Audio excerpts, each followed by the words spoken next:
I'm Jasmine. I'm going to be your nurse today. Health occupations is about nursing. It's about learning new skills and how to do it professionally. So I'm going to be taking your blood pressure today. Is that okay? Yes. What we learn is doing CPR. We learn how to take vital signs, take blood pressure, and take pulse, and help you do it professionally and carefully to patients.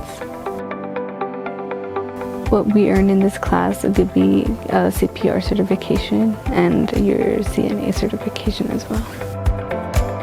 I'm trying to do labor and delivery nurse, and doing it safe, I feel like it'll help me in the future.